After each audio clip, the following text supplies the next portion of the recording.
Setelah minggu lalu saya coba tunjukkan portofolio saham saya, yang berisi 4 saham yang sudah saya beli sejak tahun 2022 yang lalu, dan setelah kurang lebih 1 minggu, IHSG bergerak cukup lambat. Dan kalau kita lihat IHSG dalam 5 hari, ternyata terjadi penurunan dari level 6.900 menuju 6.800. Kali ini, karena portofolio saham saya juga bergerak sangat volatil, maka di hari ini saya coba update secara singkat dari saham saya.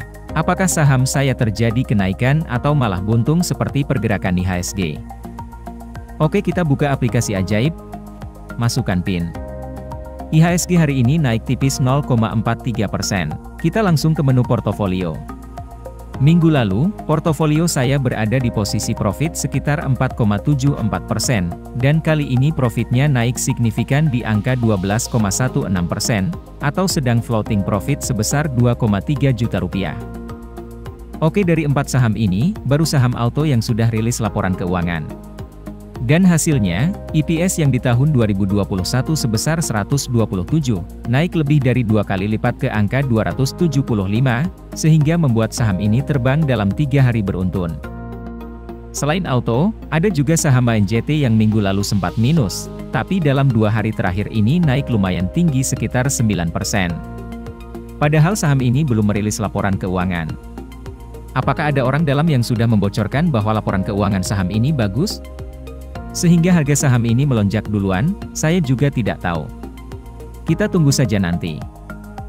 Selanjutnya ada saham BJTM, yang masih belum ada pergerakan signifikan sejak minggu lalu. Sekali lagi, jika Anda ingin hidup dari dividen, saham ini bisa jadi saham yang tepat untuk Anda hold. Dan berikutnya ada saham Elsa yang makin turun, dan kalau misalnya saham Elsa ini turun sekitar 15%, maka saya akan membeli lagi di harga bawah. Karena bagi saya, ini saham bagus, saham milik Pertamina yang bergerak di hulu dan pengeboran. Sampai kepada distribusi migas.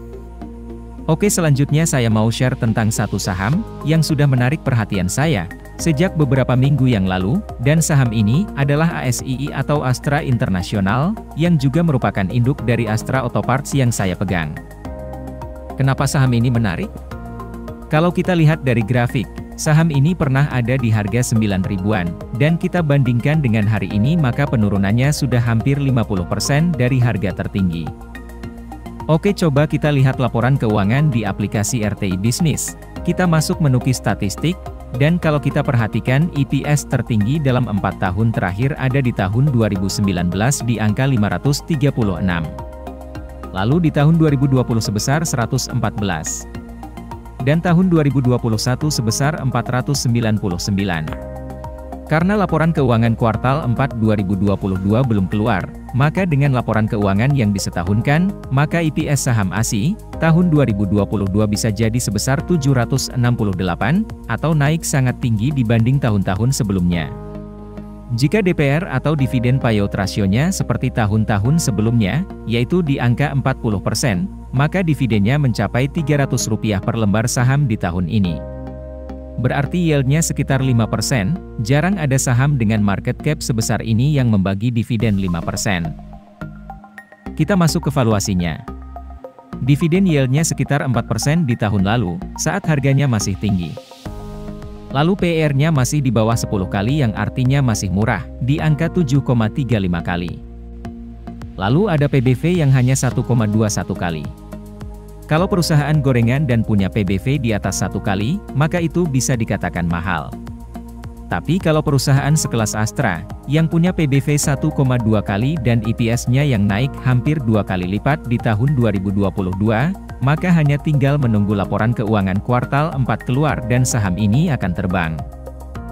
Dari NPM, ROE maupun ROA, saham ini pun terbilang sangat bagus. Secara hutang pun, saham ini punya hutang di bawah ekuitas atau modalnya. Jadi masih tergolong aman. Dan mungkin saya akan membeli saham ini dalam waktu dekat, jika laporan keuangan kuartal 4-nya belum keluar. Oke, segitu dulu pembahasannya dan sampai jumpa.